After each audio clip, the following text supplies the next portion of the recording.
What if I told you that on the night before D-Day, 6 men dropped into occupied France with 200 fake soldiers, armed with nothing but sound effects and cloth dummies, and managed to trick the entire German army into believing an invasion was happening miles from the real beaches?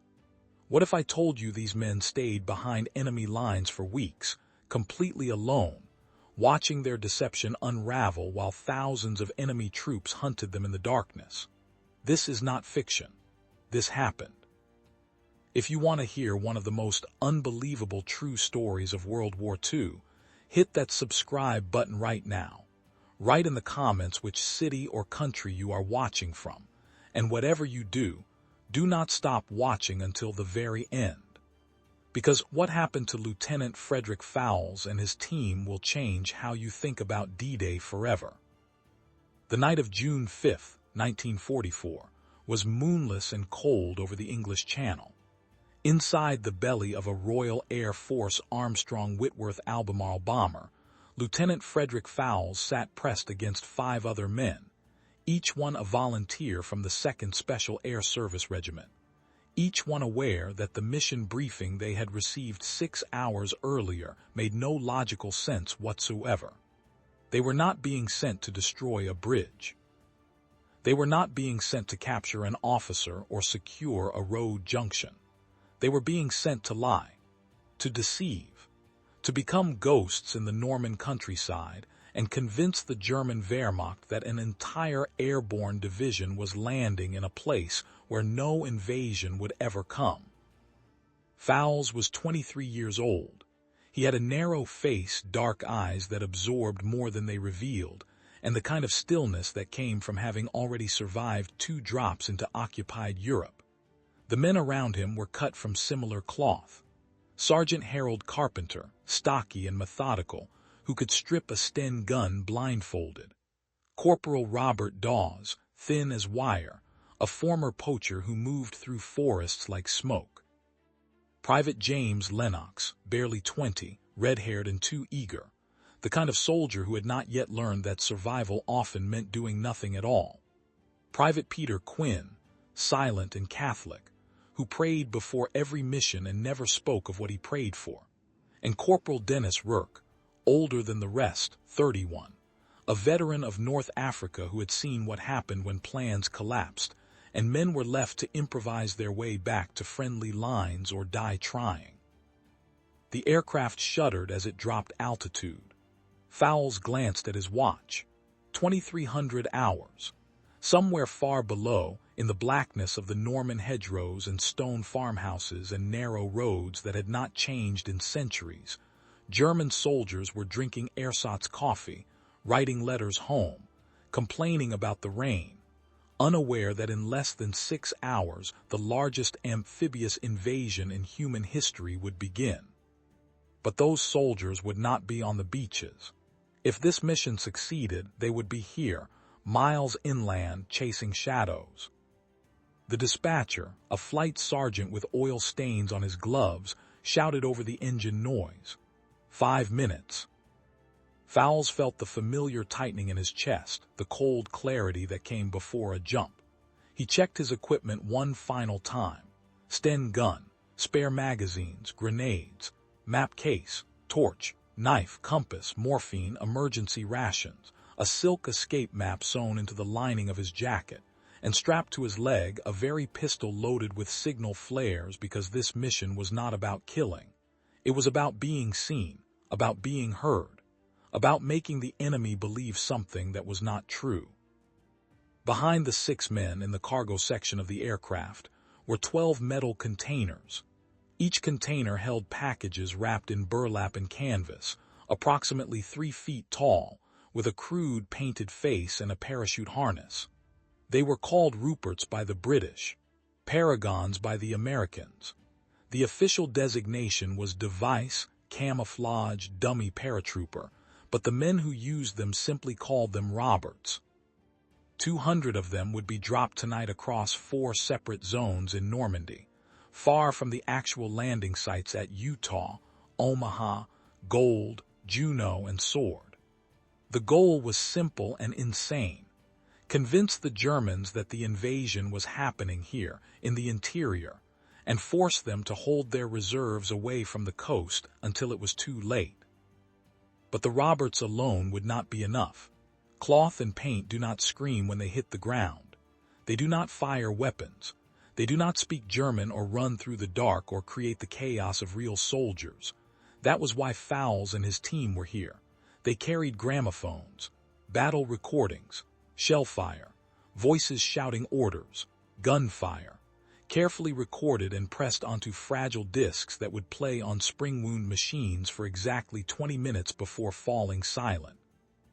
The plan was to drop with the dummies, activate the gramophones, fire a few very flares to simulate a firefight, and then vanish into the countryside, moving south toward Allied lines which, according to the briefing, would reach their position within 48 hours. Fowls did not believe the 48-hour estimate. He had been behind enemy lines before. He knew how quickly plans dissolved into confusion, how often the maps were wrong, how rarely the radio worked when you needed it most. "Stand up," the dispatcher shouted. The 6 men rose, swaying as the aircraft banked.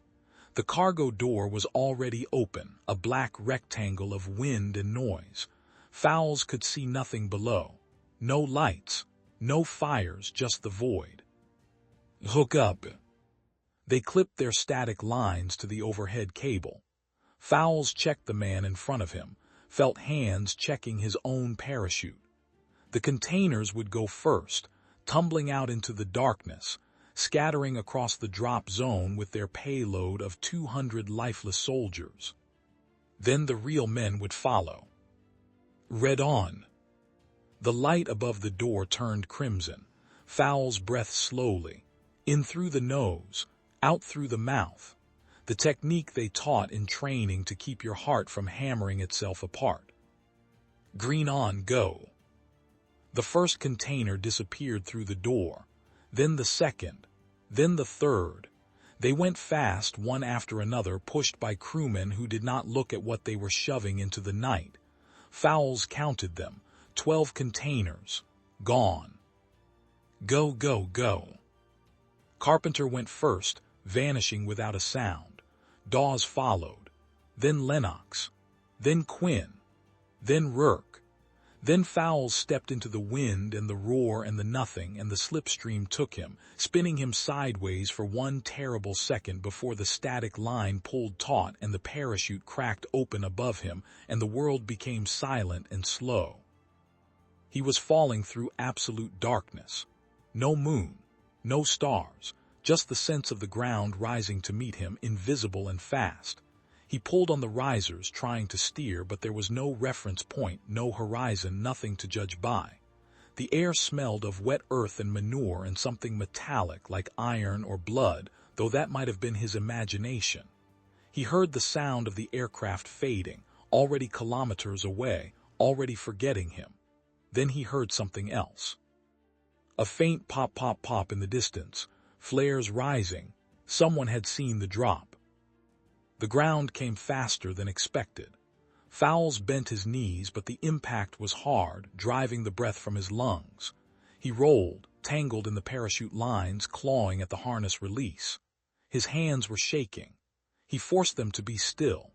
The parachute billowed in the wind, a white flag that would be visible from a kilometer away if the Germans had night vision equipment.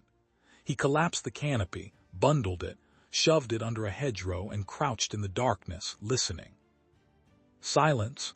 Then far to the east the sound of an engine, a vehicle moving fast on a road he could not see. Then voices, distant and sharp, shouting in German.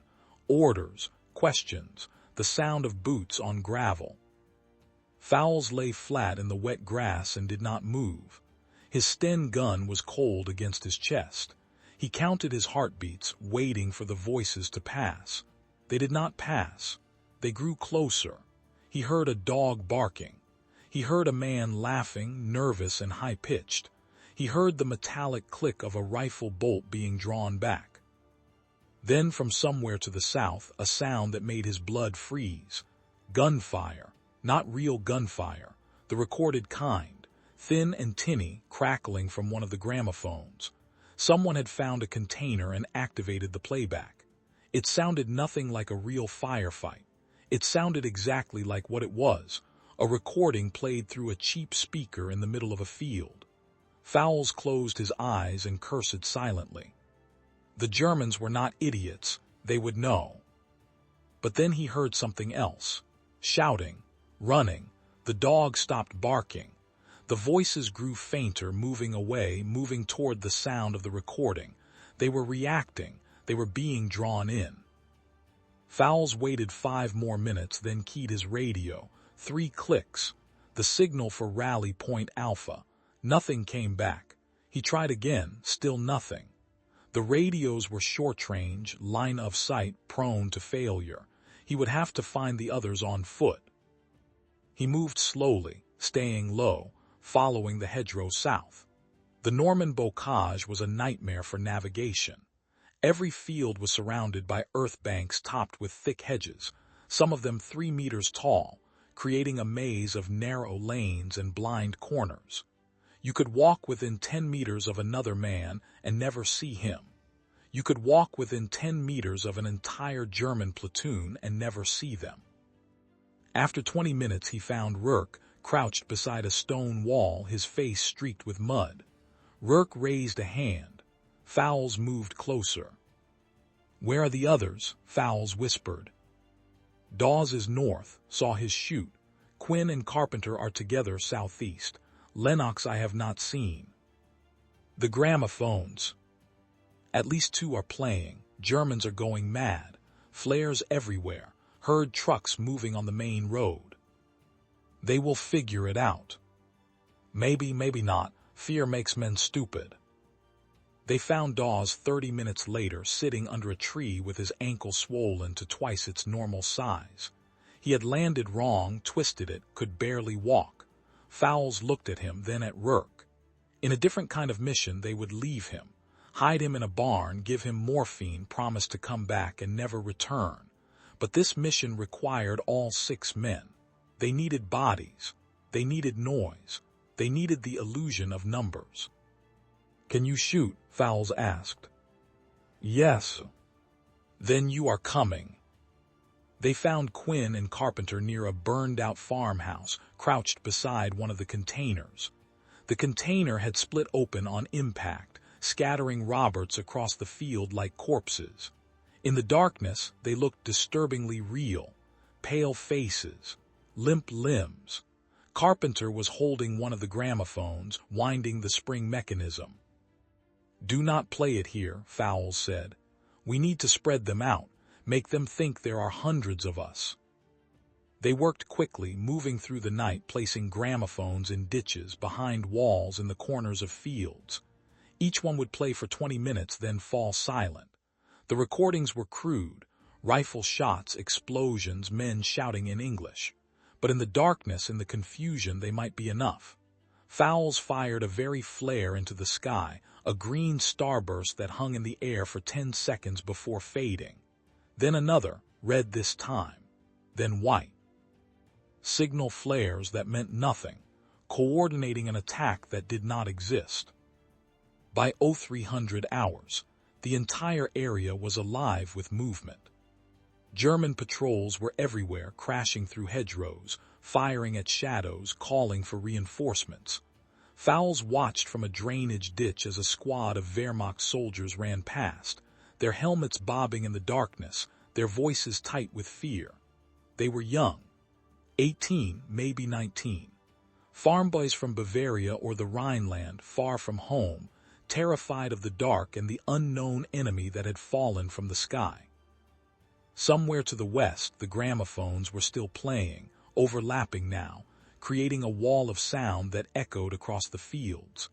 Fowls could hear officers shouting orders, trying to organize a coherent response, but there was nothing coherent to respond to. The enemy was everywhere and nowhere. Every hedgerow could hide 100 paratroopers. Every shadow could be a sniper.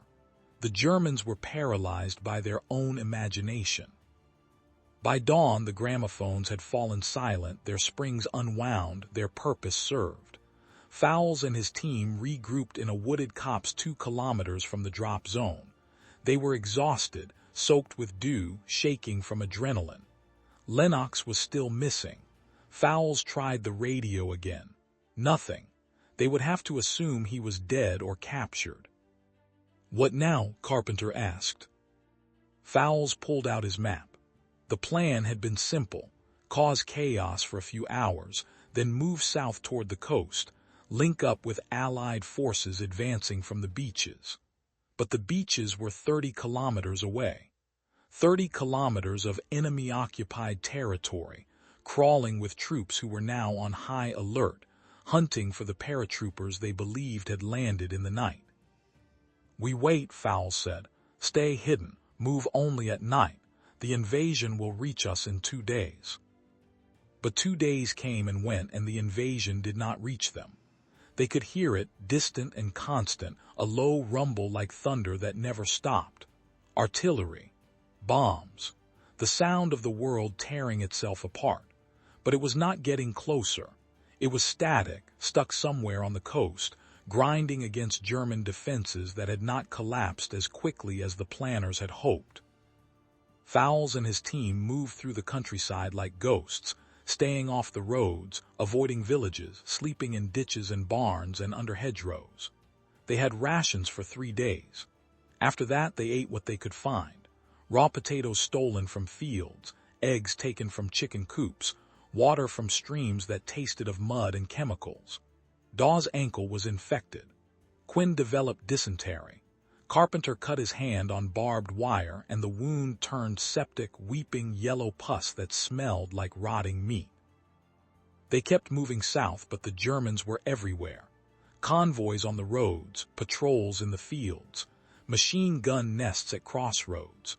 The entire region had been turned into a fortress, every farmhouse a potential strongpoint, every hedgerow a defensive line.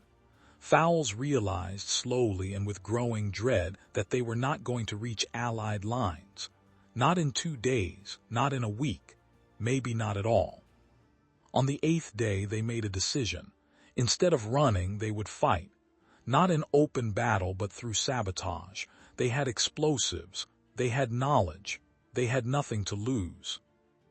They began cutting telephone lines, severing the communication links between German units. They sabotaged vehicles, draining fuel tanks, loosening brake lines, packing sand into engine blocks. They observed troop movements and marked them on the map, recording which units were moving where, building a picture of German deployments that would be invaluable to Allied intelligence if they ever made it back. They became what the Special Air Service had been created to be: a small, mobile, self-sufficient unit operating deep behind enemy lines, causing damage far out of proportion to their numbers. But the cost was brutal. They were hungry all the time, a gnawing emptiness that made it hard to think, hard to move, hard to care. They were sick, their bodies rebelling against the filth and stress and lack of sleep. They were cold at night and too hot during the day, lying motionless in hedgerows while German soldiers walked within arm's reach, so close Fowles could smell their cigarettes, hear them complaining about the food, the officers, the war. The radio had failed completely. The batteries were dead, the antenna bent, the casing cracked.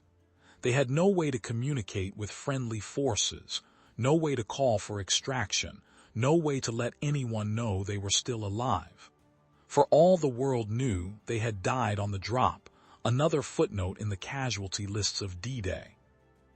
On the 15th day, they heard something that changed everything. They were hiding in a stone barn, listening to the rain hammer on the roof, when a German convoy stopped on the road outside.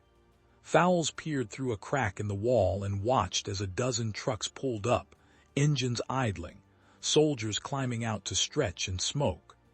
An officer stepped out of a staff car, unfolding a map on the hood, shouting at a subordinate. Fowles could not hear every word, but he heard enough. The officer was angry. He was talking about wasted time, wasted resources, chasing ghosts in the interior while the real invasion happened on the coast. He said that an entire regiment, nearly 3,000 men, had been held in reserve for 2 weeks, waiting for the second wave of paratroopers that never came.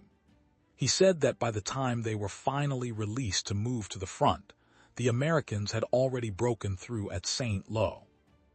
Fowls felt something cold settle in his chest. 3,000 men, diverted, delayed, because of 6 men and 200 cloth dummies and a handful of gramophones. The deception had worked. Not perfectly, not permanently, but long enough to matter. But that knowledge did not change their situation. They were still trapped, still hunted, still dying slowly from hunger and sickness and exhaustion. On the 21st day, Quinn died. It was not dramatic. He simply stopped moving. They had been crawling through a drainage ditch trying to cross a road without being seen when Quinn lay down in the mud and closed his eyes. Fowls shook him. Carpenter slapped his face. Dawes poured water on his head, but Quinn did not wake up. His heart had given out, too weak from dysentery and malnutrition to keep beating. They left him there in the ditch, covered with leaves and branches, because there was no time to bury him and no strength to carry him. By the end of June, the front line had moved. The Allies were pushing inland slowly, painfully, paying in blood for every kilometer. Fowls could hear the fighting clearly now, the rattle of machine guns, the crump of mortars, the screaming of wounded men. It was close, maybe 5 kilometers, maybe less. They decided to make a run for it. Straight south, through the German lines, into the chaos of the front where nationality became fluid, and a man in the right uniform could slip through the confusion and reach safety. It was a desperate plan, but desperation was all they had left. They moved at night, using every scrap of cover, every shadow, every moment of distraction. Carpenter had fashioned a crude white flag from a torn shirt, ready to wave it the moment they saw American helmets. Dawes could barely walk, leaning on Rourke, his face gray with pain. Fowls led, compass in hand, steering them south by dead reckoning because the map was useless now, the landscape transformed by shellfire into a moonscape of craters and rubble. They were within 500 meters of the American lines when they ran into a German patrol. It happened fast. They were crossing an open field, moving in single file when a voice shouted from the tree line, "Halt, Werde!" Fowls froze. He could see them now, 4 soldiers stepping out from behind a shattered stone wall, rifles raised. Young men like the ones he had seen on the first night, but harder now, eyes hollow from weeks of fighting. "Hands up," the German shouted in accented English. "Drop weapons." Fowls slowly raised his hands. Beside him, Carpenter did the same. Rourke let go of Dawes, who collapsed to the ground. The Germans moved closer, cautious, expecting a trap. One of them was shouting into a radio, calling for backup. Then from the south, the unmistakable sound of American voices. A patrol moving north, unaware of the Germans 50 meters ahead. The German soldiers heard it too. They turned, uncertain, caught between 2 threats. Fowls made a decision. He dropped to the ground and started crawling, dragging himself through the mud toward the American voices. Behind him, someone shouted. A rifle cracked. He heard Carpenter scream. Then the air exploded with gunfire, Germans and Americans shooting at each other across the field, tracers arcing through the twilight, bullets whipping through the grass. Fowls crawled faster, his hands tearing on rocks, his knees grinding into the dirt. He could hear men dying behind him, their voices high and broken, but he did not look back. He crawled until his hands touched barbed wire, American barbed wire strung in a hasty perimeter. He shouted, his voice raw and desperate. "British, do not shoot, British soldiers." The firing stopped. Hands grabbed him, dragged him over the wire into a foxhole where 3 American infantrymen were staring at him like he was a ghost. "Who the hell are you?" one of them asked. "Lieutenant Frederick Fowls, 2nd Special Air Service Regiment. We have been behind enemy lines since June 6th. There are 3 more men out there. We need to get them." But when the firefight ended and the medics moved forward, they found only bodies. Carpenter, shot through the chest. Rourke, hit in the head. Dawes, who had tried to surrender and been killed anyway. Fowls was the only one left. They took him to a field hospital, then to a debriefing center, then to London, where men in clean uniforms asked him questions and wrote down his answers and told him, over and over, that he had done well, that the mission had been a success, that the diversion had worked exactly as planned. He learned that Operation Titanic had been one of dozens of deception operations launched on D-Day, part of a vast web of lies and misdirection designed to confuse the German high command. He learned that the dummy paratroopers, the gramophones, the signal flares had convinced German intelligence that a major airborne assault was underway in the Norman interior, forcing them to commit reserves away from the coast. He learned that the delay, the confusion, the wasted hours searching for an enemy that did not exist had contributed, in some small but measurable way, to the success of the landings. He learned that numbers mattered less than perception, that fear was a weapon as powerful as any bomb, that 6 men with imagination could achieve what 6,000 men with rifles could not. But he also learned that Lennox had been captured on the first night, interrogated and shot. That Quinn's body was never recovered.